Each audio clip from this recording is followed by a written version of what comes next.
Hello అందరికీ, అందరూ ఎలా ఉన్నారు? బాగున్నారా? మేమైతే చాలా బాగున్నాము. ఈరోజు అయితే చాలా సింపుల్గా అయితే కర్రీ చేసి చూపిస్తున్నానండి. ఏం కర్రీ అనుకుంటున్నారా? గుడ్లు అలాగే ఎండు రొయ్యలు ఎగురండి. నా స్టైల్లో ఎలా చేస్తాను ఏంటనేది అయితే చూపిస్తాను, చూసేయండి. ఓకేనా? ఈ కర్రీ అయితే అందరికీ తెలుసు, కానీ నా స్టైల్లో చాలా ఈజీగా చేస్తానండి. ఈ వీడియో కనుక నచ్చినట్లయితే లైక్ చేయండి, షేర్ చేయండి, అలా కామెంట్ కూడా చేయండి. ఓకేనా? నా ఛానల్ కొత్తగా చూస్తున్న వాళ్ళు ఎవరైనా ఉంటే సబ్స్క్రైబ్ చేసుకోండి. ఓకేనా? వీడియోలోకి వెళ్ళిపోదాము. ఫస్ట్ అయితే ఒక ప్యాన్ పెట్టుకోవాలండి. ప్యాన్ పెట్టుకుని కొంచెం కూరకు సరిపడగా ఆయిల్ అయితే వేసుకోవాలి. ఆయిల్ కొంచెం హీట్ ఎక్కిన తర్వాత అందులో అయితే కొంచెం పసుపు యాడ్ చేసుకోవాలి. కొంచెం పసుపు వేసుకున్న తర్వాత ఉడకబెట్టుకున్న గుడ్లు ఉంటాయి కదండి, ఆ గుడ్లు అయితే అందులో వేసుకుని అయితే బాగా ఫ్రై చేసుకోవాలి. అవి బాగా ఫ్రై అయిపోయిన తర్వాత సపరేట్గా తీసుకుని అందులోనే ఎండు రొయ్యలు కూడా వేసుకుని బాగా ఫ్రై చేసుకోవాలి. అవి కూడా పచ్చివాసన పోయేంత వరకు ఫ్రై చేసుకుని అవి కూడా సైడ్కి తీసుకోవాలండి.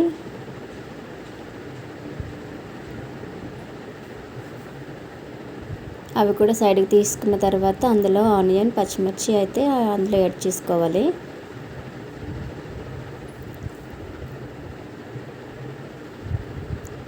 అందులోనే కొంచెం సాల్ట్ కూడా వేసేసుకోవాలండి. కూరకు సరిపడకైతే వేసాను.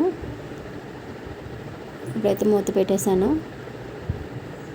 ఇలా అయితే ఫ్రై చేసుకోవాలండి ఆనియన్స్. ఇప్పుడు కూరకు సరిపడగా పసుపు అయితే వేసుకోవాలి. కొంచెం కారం కూడా వేసుకోవాలి. మసాలా అయితే ఏమి వేయట్లేదండి, ప్లెయిన్గానే చేస్తున్నాను. నేనైతే ఎక్కువ అన్నట్లయితే మసాలా వేయను. ఇలా ఫ్రై చేసుకున్న తర్వాత గుడ్లు అలాగే ఎండు రొయ్యలు ఉన్నాయి కదా, అవి కూడా వేసేసుకుని బాగా కలిపేసుకుని ఒక గ్లాస్ వాటర్ అయితే వేసుకోవాలి.